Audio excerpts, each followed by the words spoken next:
Thank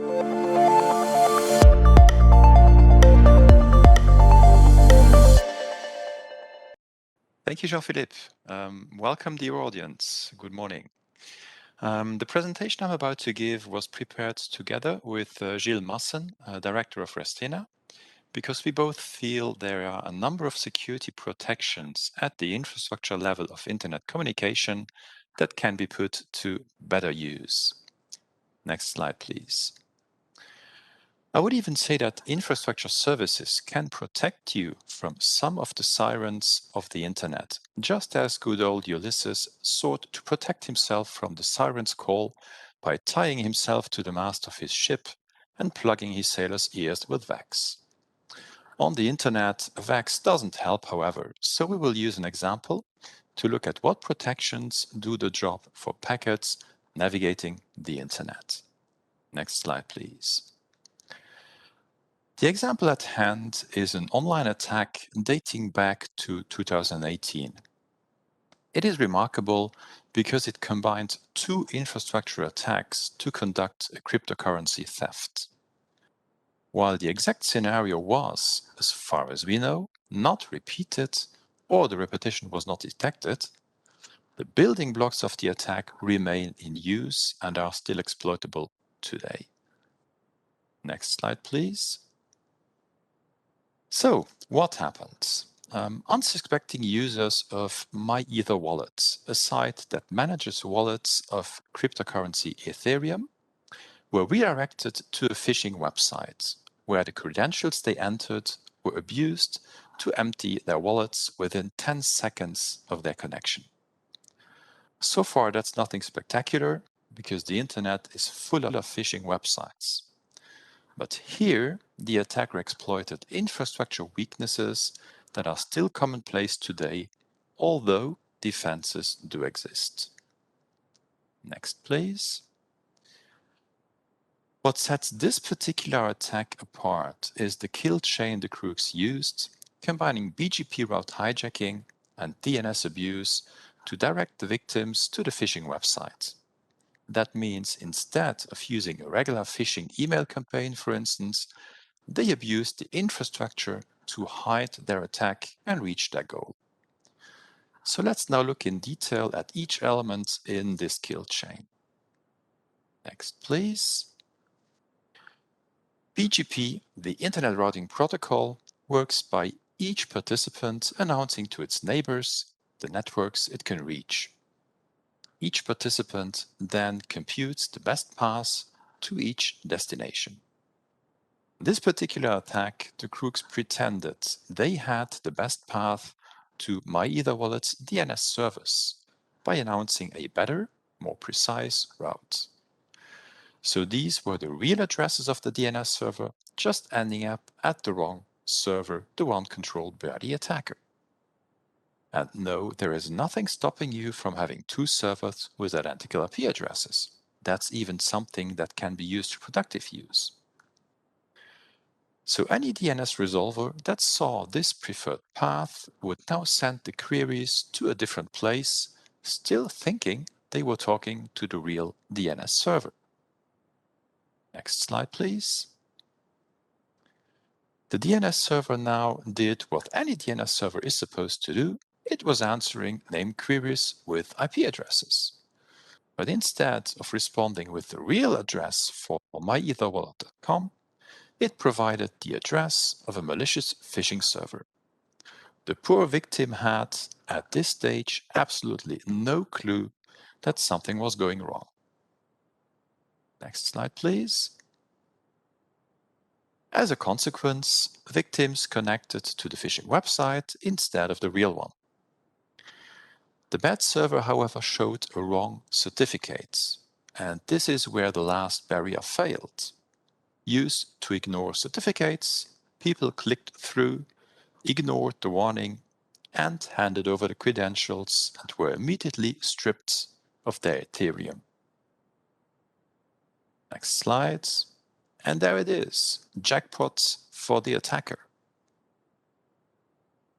Next. So in this attack, perfectly legitimate protocols and a fake website lured the communication away from the correct destination. But techniques exist to distinguish the sirens from the right path. Next, please. First, against route hijack, there is RPKI, short for Resource Public Key Infrastructure. RPKI has two sides to it. On the one hand, documenting and signing your valid routes, and on the other hand, dropping routes that are not valid. The dropping part is by now done by most Tier 1 ISPs, meaning that they created a kind of global fishing net to remove invalid routes from the network. At LU-CIX, we participate in this filtering by dropping invalid routes on our own route service. However, the other side, meaning documenting and signing routes, needs to be done by each participating entity in BGP. So if you hold IP addresses or if you obtain them from your ISP, you or your ISP, you need to sign your routes so that you can benefit from the filtering that is done globally. Here, in the case of MyEtherWallet, signing and validating the routes to the DNS servers would have made it impossible to inject a fake BGP route and thus redirect DNS queries to the fake server. Next slide, please. DNS also has protection mechanism at hand that would have helped in our example attack. Had the company used DNSSEC to sign their DNS information, then any validating resolver would have detected that the fake DNS server was not legit and would have refused to believe its answers. More and more resolvers worldwide are performing validation, covering and thus protecting at this time more than 80% of Luxembourg's internet users. What lags behind, however, is the signing part. Unfortunately, the large majority of important domains in Luxembourg are not signed. And here I would like to redirect you to the presentation given yesterday at the Lunar conference, where Guillaume Jean Herbier from Rastena showed the state of affairs around DNSSEC. Next slide, please. Last barrier. Could MyEtherWallet have done something to prevent users connecting to the phishing websites? We don't know what percentage of users clicked away the certificate warning. But as soon as the human factor comes in, some will always fall victim.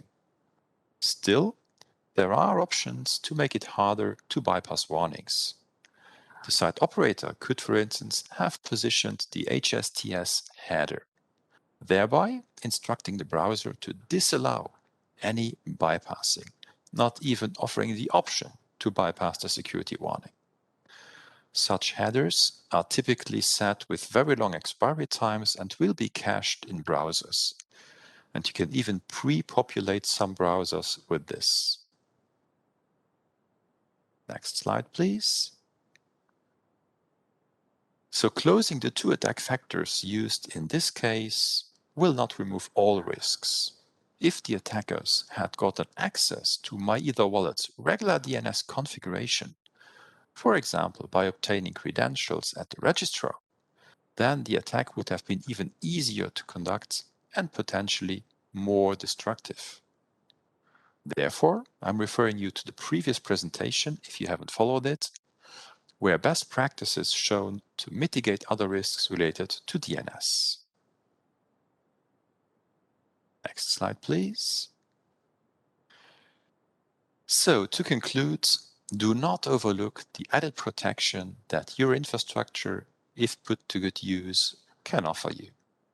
There is no need to panic, but as any cybersecurity expert will tell you, a good defense is a defense in depth, with multiple layers of protection using a risk-based approach. I hope I was able to show two particular risks in more detail and explain the ways to mitigate them. Next, please. And to quote Athena addressing Ulysses, If you do all this, your packets may arrive safely on their destination.